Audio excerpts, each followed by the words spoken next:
Что, чувак, я не понимаю. Ну, ты меня убил, правильно понимаю? Да, понимаешь ты правильно. Ну. Ну, так чё? Так чё? Блять, хорошо, что это, сундуки вот эти остались наверху. Заебись вообще, блядь. Да ты чё?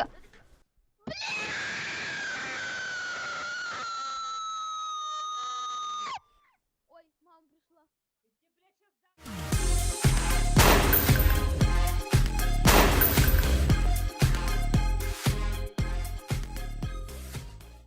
Minecraft on YouTube is a big industry. It employs hundreds, if not thousands, of content creators, both big and small, to sort of grind out the game, make speedruns, create content, animations, gaming, all sorts of different sort of forms of art inside the game. And as a result, Minecraft on YouTube has been rewarded very handsomely by both ad revenue, sponsorship deals, and so on and so forth. But in such a large, lucrative market, there's always going to be some bad apples that rise up, sort of to the public eye. And today I'd like to talk about probably the worst Minecraft YouTuber of all time. A little bit of a story time, if you will, to bring to attention a person that I think needs to be addressed. Now, there are a lot of bad Minecraft YouTubers. A lot. And more than I can count, more than there are stars in the sky, basically. We've had our fair share of scandals, everybody in the community has had to band together on a lot of different occasions to sort of push out the bad actors, the bad people who try to make the space hostile, unwelcome, so on and so forth. But what really constitutes a bad thing? What constitutes harm? Well, a bad thing is something that hurts or harms another person. Rather, it can also mean something that actively produces, harm as a consequence. Let's take one example, one bad Minecraft YouTuber.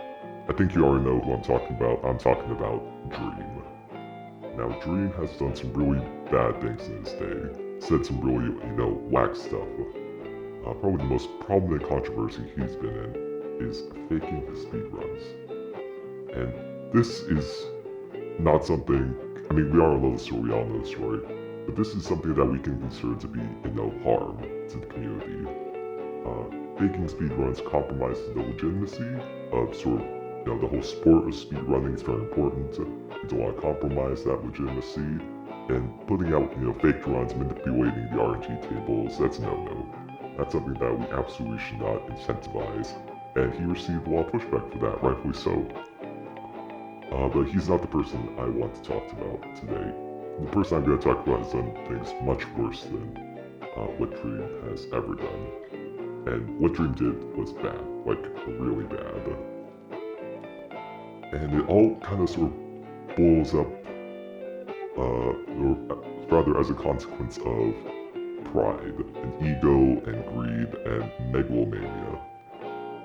And I think that is sort of like the lesson I want you guys to take away from this, is that pride and ego and greed are what sort of drive people to do bad things in this world. But before we sort of begin the story, we need to go back in time.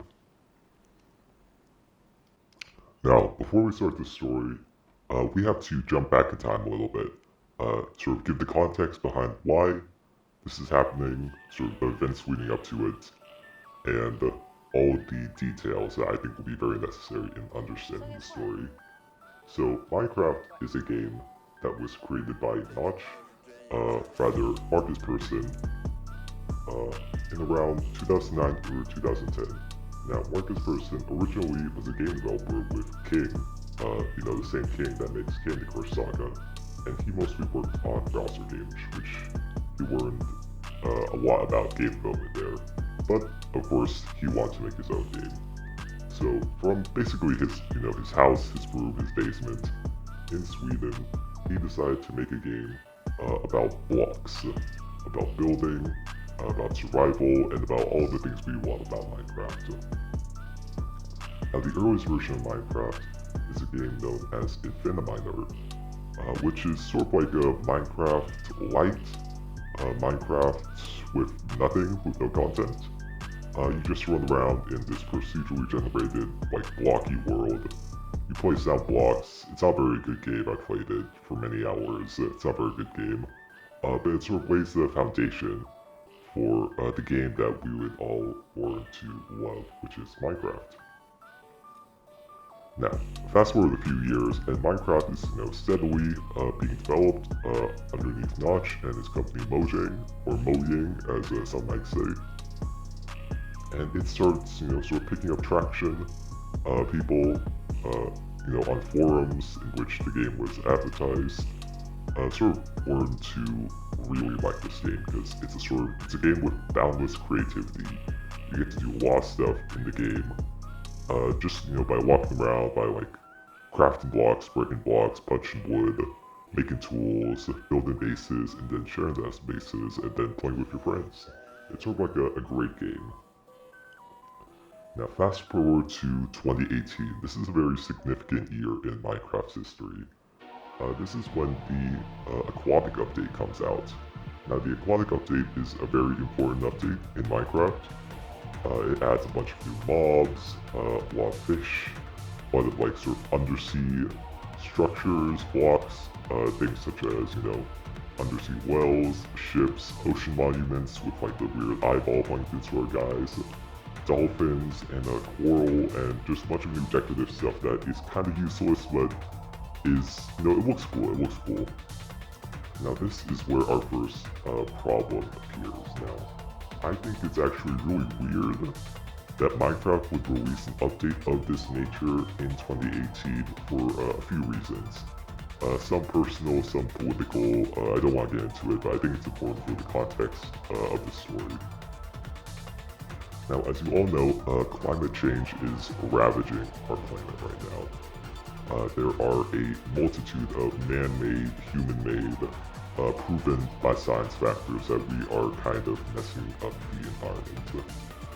And I think it's a little callous of Mojang to release an update all about sort of beautiful oceans and living it up in the ocean and swimming with the dolphins during such a delicate time when I think the oceans are one of the biggest environments that are being affected by man-made climate change.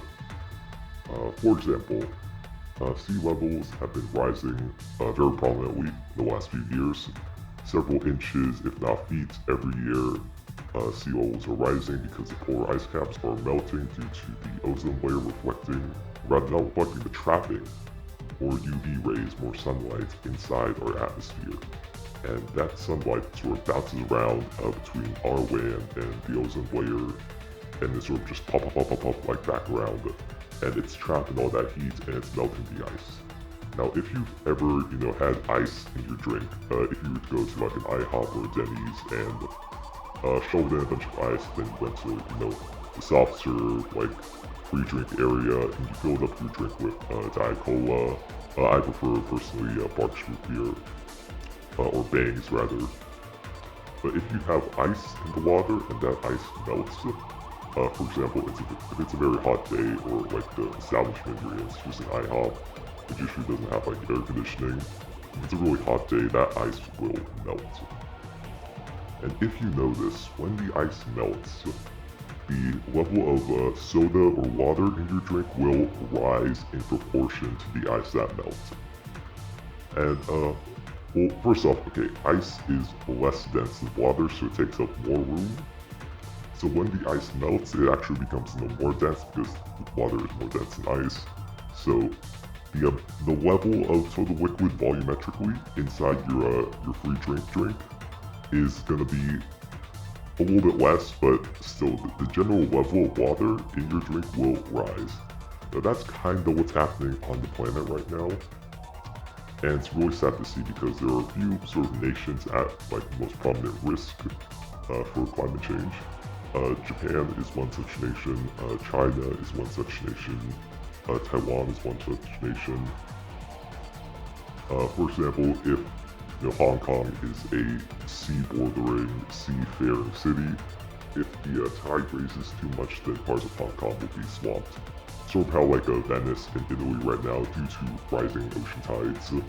is slowly sinking in the water because water is rising above where Venice is built, and it's, overtaking the city. This is also happening a little bit when Minecraft is made as well, which, is doubly weird why Mojang would include, an ocean update when Sweden is going to probably be underwater for the next 10 or 15 years at the rate that climate change is going. But I digress. Additionally, we've also seen record high temperatures this year. For example, in London and parts of California and Las Vegas, the temperature has broken records all over the country. That's also a product of what I mentioned earlier. As a quick reminder for those, it's been a while. When the sun sort of casts UV rays onto our planet, if we have too much, ozone in the atmosphere or carbon, monoxide in the atmosphere, that UV rays sort of get trapped in our atmosphere and it sort of stays there and it heats it up like a microwave. If you ever have like a hot pocket or a microwave burrito, and you place it in the microwave and you set the timer and let it go, that burrito will get hotter and hotter and hotter until it explodes. And that's what's kind of happening to us. Other animal species, for example. I think it's weird that they include dolphins, even though dolphins are, critically endangered now on account of changing sea levels and climate. But I think this is a lot preamble for, I think, where the problem sort of lies in this 2018 Aquatic Life update. And I think, if this trend sort of continues of Mojang adding a bunch of kind of like weird, like laughing about our planet dying kind of stuff, like that's one of the problems, and that kind of directly leads into the Minecraft YouTuber I want to talk about today. But to wrap up this section of the video, it's about how this kind of brings up a topic about, artistic responsibility on part of Notch, on part of Jeb, on part of Mojang, to I guess more readily address like current, social, environmental issues in a more considered, nuanced approach, rather than trying to promote ignoring it and just, playing with your dolphin friend in Minecraft. I don't think that's a good look. I don't think that's like the way that art is supposed to be made and consumed, and I think it's a real misstep on Mojang's part. Now, I think it's time to jump into the meat and potatoes of this video, and I think it's finally time to reveal who this terrible Minecraft YouTuber is. A Minecraft YouTuber that I think is maybe the worst on the platform, an active danger threat to the community, and somebody that I feel like we need to address. So this is actually a person I am sort of a little coy, a little unwilling to share. I think there is a sort of, how do you say, politeness, rule of conduct, code of conduct rather, in the YouTube drama commentary space that we sort of inhabit, in that we don't like to punch down.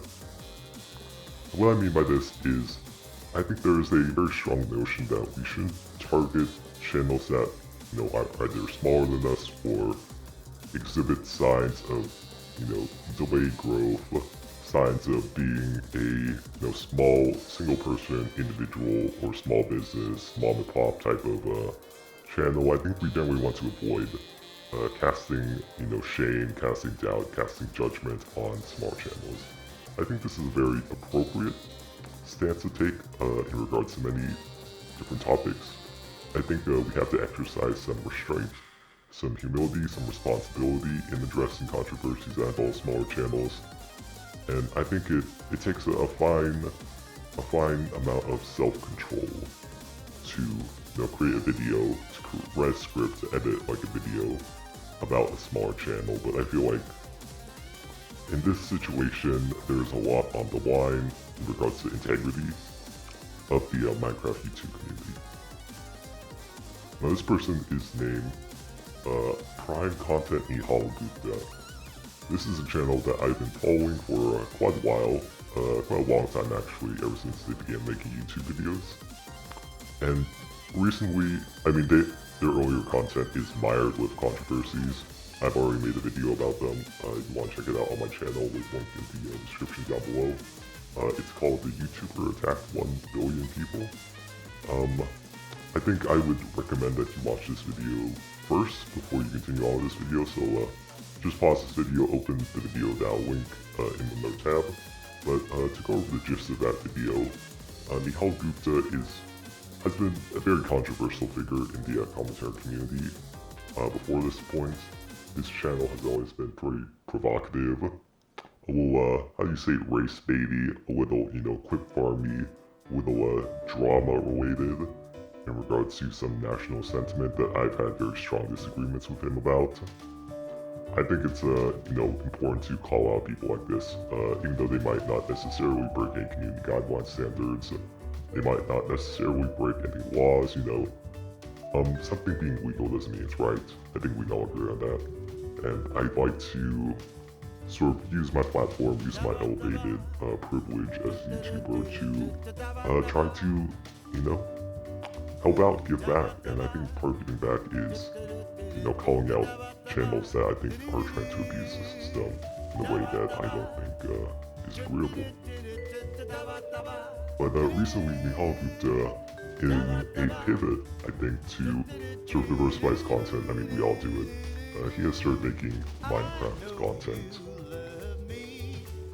Now, there are several reasons why he would make Minecraft content. Obviously, Minecraft content sells a lot, gets a lot of views, there's a lot of people, it has a very supportive community, and being a part of that community sort of lets you tap into a set of audiences that you might not necessarily tap into, especially in regards to his prior content.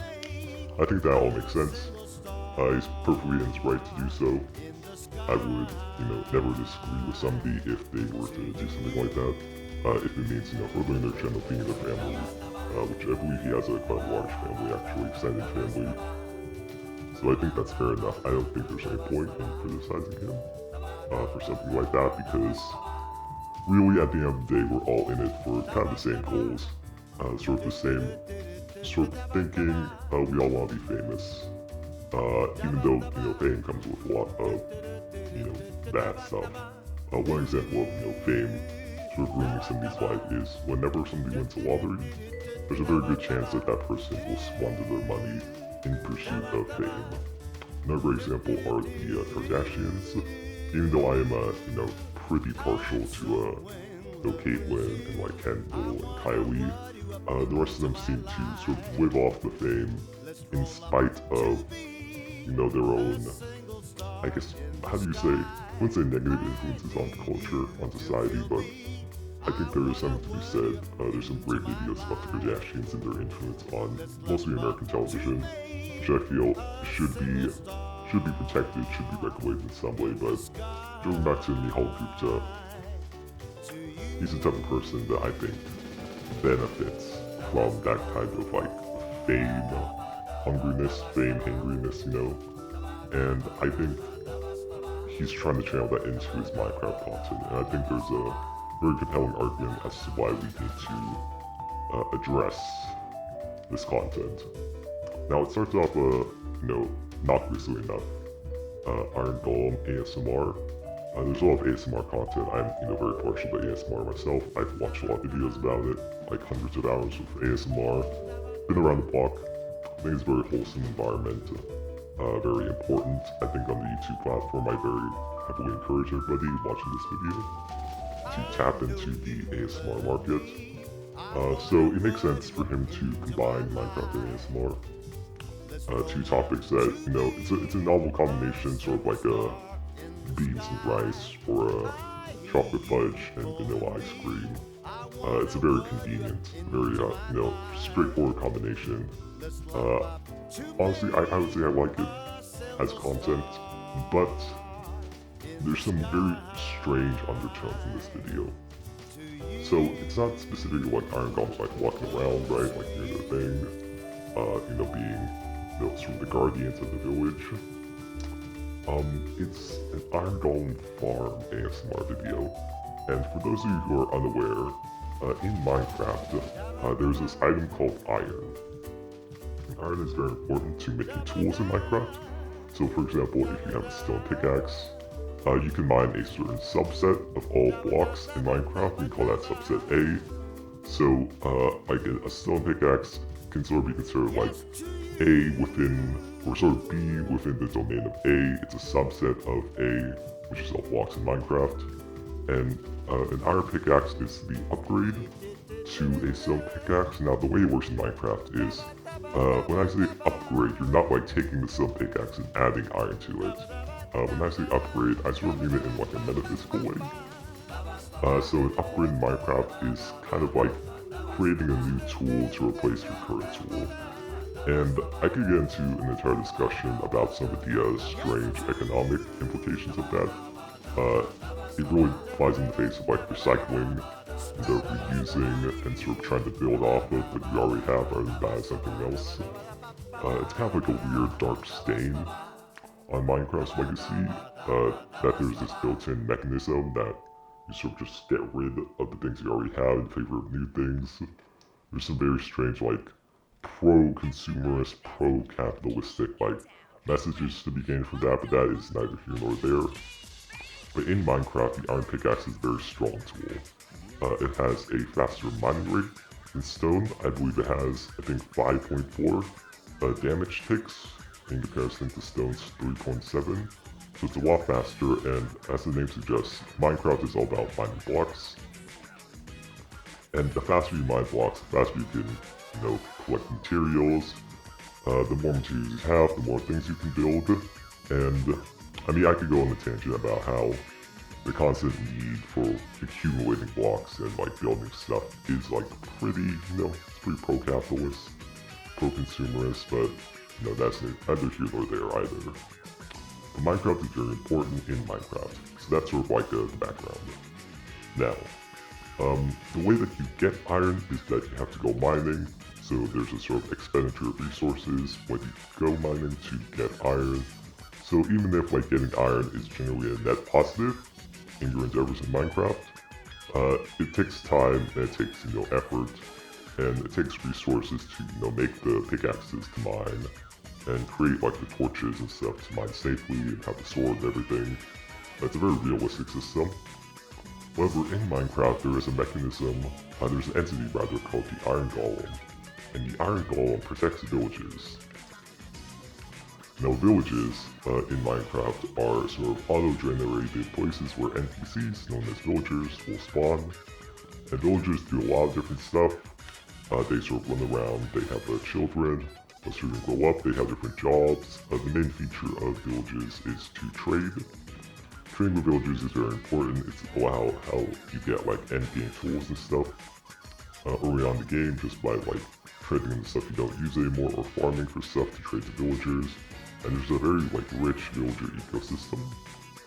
But villagers are very susceptible to mob, like enemy attacks. So for example, the zombie is one such enemy in Minecraft, and it attacks villagers. And villagers, if they get attacked by a zombie, they will suffer gravely. They might get infected, sort of like a coronavirus, like rabies, AIDS, sort of something like that. So you really don't want the villagers to be protected, but it's not, realistic for the player character to protect villagers all the time. That's just, that'd take a lot of time to do. So in Minecraft, every village will spawn an entity, sort of a protector, known as the Iron Golem. The Iron Golems are very easy to spot. They're big, hulking mounds of iron, carrying a rose, which is a reference to the Hayao Miyazaki movie, The Wind Rises. And Iron Golems are very useful because they attack hostile entities such as zombies to protect their villagers. You know they're from villages because of their big Squidward nose, which has some. I will get into it why villagers have such pronounced noses, and they're known as traders and merchants, and they seem to be obsessed with like their own currency. I won't get into it. Very strange implications from Mojang. I won't get into it, but basically Iron Golems protect villagers, and one byproduct, sort of a side effect of Iron Golems, is that when Iron Golem dies, they drop iron, as it implies in their name. So iron, as aforementioned, very useful in Minecraft as a quick refresher. Iron can be used to create upgraded tools. It can create like flint and steel and iron blocks, which are decorative. And iron can make compasses, which helps you make maps, which, if you get lost in Minecraft, having a map is very helpful. But basically, iron is a very important resource in Minecraft. So like how in real life there's the Iron Age where all the tools were made out of iron, and iron's very important, and that was followed by, the Bronze Age and like the Gilded Age and like the Age of Space. A lot of different things depend on iron, especially in Minecraft.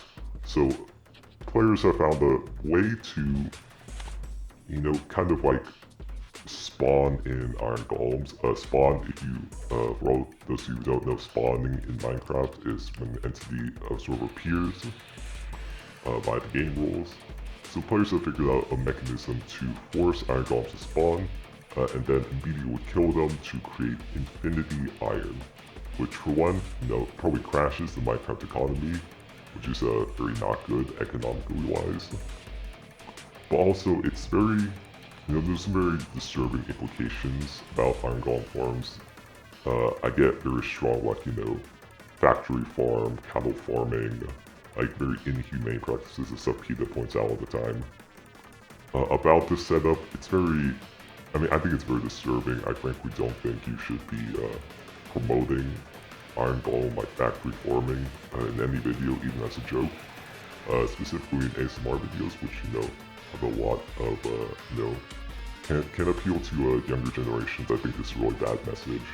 I think trying to like commodify like the depth of iron golems, which bear in mind are a sentient entity. I think is extremely disturbing on the part of Prime content Nihal Gupta. I really wish he didn't make this video, and this is like sort of the first strike, I'd say, about his content, is that it shows, a very disturbing trend towards violence, towards like unethical farming practices, and it kind of goes hand in hand with his other like, his alleged allegations about, pro-India racism. But I think that's the first thing I want to bring up in regards to Nihal Gupta. The second thing I want to bring up is his next video, which is killing the Ender Dragon with 8 pork chops. Now this video in particular I think is extremely egregious, much worse than the first video, and I'll explain why. Now, speedrunning is a very important concept in Minecraft. For those who don't know, speedrunning is the act of trying to complete a game or a challenge in Minecraft as fast as possible. And an offshoot of speedrunning is challenge runs. So a challenge run in Minecraft is you trying to complete a specific goal in Minecraft with certain restrictions. That's what they call a challenge run. The challenge run can sort of predate Minecraft itself. It goes back to probably the Greeks, in which during the Olympics they would have certain sporting events such as wrestling and lancing and shot put. And these were exercises in which humans put rules and restrictions on themselves to complete a certain task in a certain way and be judged on their work in, a specific metric. That's probably the earliest occasion of the challenge run, at least to me. Basically, challenge runs in Minecraft are, they're a big part of the Minecraft YouTube community. There's a lot of videos about, being Minecraft, using X and X, only walking in a straight line, never using tools, only jumping, blindfolded. Basically, it's sort of in the line of dreams, like speedrunning and stuff. It's a very important institution in Minecraft. Now, this video, killing the Ender Dragon with 8 pork chops, seems to be, it seems to be very, like, an exciting video, right? It's about him, Nihal Gupta, beating, like, this endgame boss, the final boss in Minecraft, using only 8 pork chops. Now, for those who don't know, pork chops are the byproduct of pigs in Minecraft. So when you kill a pig, they draw pork. And if you cook the pork in a furnace, so a furnace is created by placing 8 cobblestone in a sort of like a concentric circle with the middle slot on the crafting recipe empty.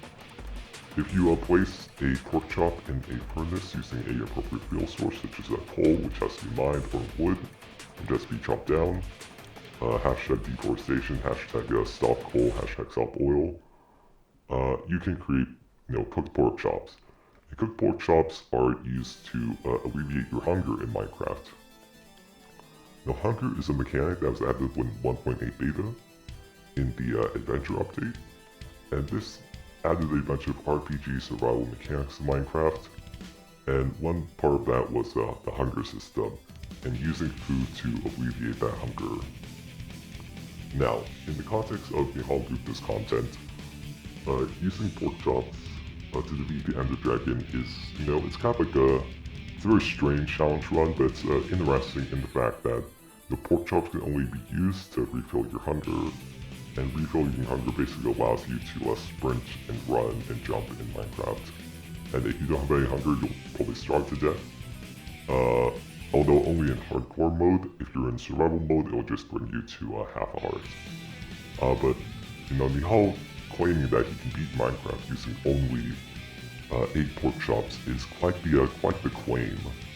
I think it would make a fantastic video, but I think the worst part is if you actually watch the video, Nihal Gupta does not beat the Ender Dragon. He just doesn't, okay? He just doesn't beat the Ender Dragon. He sort of buddies around for 20 minutes and then dies instantly.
And I think this is really disgusting, behavior.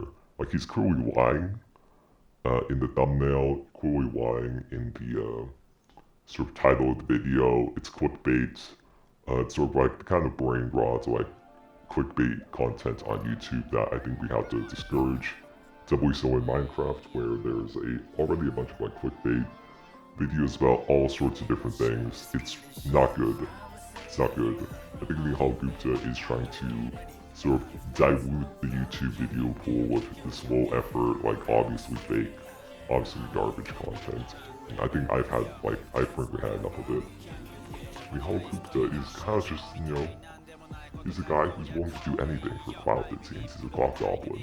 He's constantly chasing that next high, that next, star video, and it's, I don't know. He just keeps doing it, and nobody is around to stop him.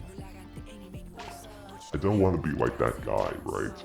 To say, oh, well, this guy, he's gotta go. I'm not saying that. I think Nihal Gupta should, for a platform, he should be allowed to make videos, but I think we have to give him some social pressure, some, negative reinforcement to make sure that he sort of, I wouldn't say up his game, but be more considerate both of, himself, of others.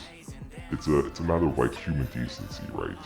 It's a matter of trying to create content, YouTube videos, art that helps the cause, right? Helps the sort of the message of Minecraft on YouTube, how, we're a community of, like, helping and uplifting one another in any regard possible. And I think Nahalbuja has a lot of, like, work to do, to shape up. But I mean, just from these, like, 2 strikes, these 2 offenses, I am very comfortable calling him the worst Minecraft YouTuber. And I really think he has the potential, right? He has the potential to be something more than just the worst Minecraft YouTuber. I really think that Nahalbuja has it in him, but I think from what he's shown of us, I just can't see it happening. But, I think that it's our responsibility to try to steer content, small content creators in the right direction, using our words, using, our empathy, our love. And Nahalbuja is no exception. I think if we try, I think we can do it. But yes, I think it is important to call out small content creators like this. Please do not attack him in his comments. Please do not, harass this person. But I think we should all try to do our part to raise the standard of Minecraft content on YouTube. And I think we have to start from within, Go look at the man in the mirror first. And Nahalbuja has to look at himself first as well. But yeah, that's all I wanted to talk about today. Just, putting out this PSA, this warning to the community of this person that I think we have to keep our eyes on. But yeah, that'll be all from me. See ya.